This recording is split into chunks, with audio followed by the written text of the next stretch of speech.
संतों के चरित्र पढ़ने से, सुनने से, मन लगाने से, श्रद्धा करने से भी भक्ति का उदय होता है। यह भी एक प्रकार का सत्संग ही है, संत संग ही है, लेकिन इसमें डेप्थ का फर्क जरूर होगा। क्योंकि यदि संत विराजमान हैं, उनके चरणों में हम जाएं और 1 घंटा वहाँ बैठ के हम आएं, उनसे चर्चा करके आएं, उनको प्रणाम करके आएं, उनको माला पहना के आएं, उनसे आशीर्वाद लेके आएं, तो उसकी डेप्थ यदि 100 होगी या 80 होगी, तो ये श्रवण कथन वाली जो डेप्थ है ये शायद 60 होगी या 50 होगी।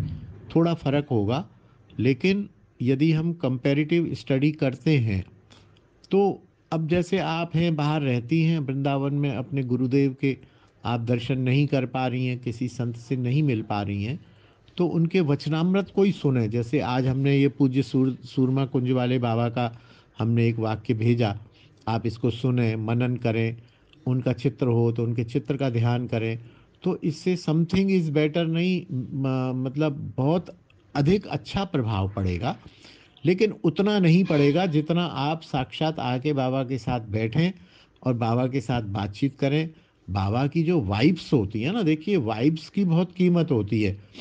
एक आप सिनेमा हॉल में चले जाएं, वहाँ की वाइब्स, एक मॉल में चले जाएं, वहाँ की वाइब्स, एक आप किसी सात्विक मंदिर में चले जाएं, वहाँ की वाइब्स, सात्विक मंदिर की वाइब्स और राजसिक मंदिर की वाइब्स, एक किसी आप रिश्तेदार के घर चले जाएं, वहाँ की वाइब्स, एक आप किसी संत के घर चले जाएं, उसकी वाइब्स।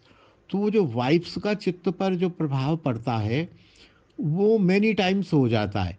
इसलिए इस चीज़ को नकारा तो जा ही नहीं सकता किसी कीमत पर कि आपको संत संग पढ़ने से कुछ नहीं होगा। होगा, जरूर होगा, जरूर होगा। बल्कि संत चरित्र पढ़ने सुनने से उस संत से मिलने की उत्कंठा जागृत हो जाएगी।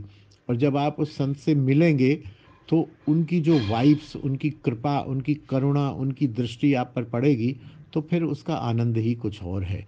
जय श्री राधे, जय निताई।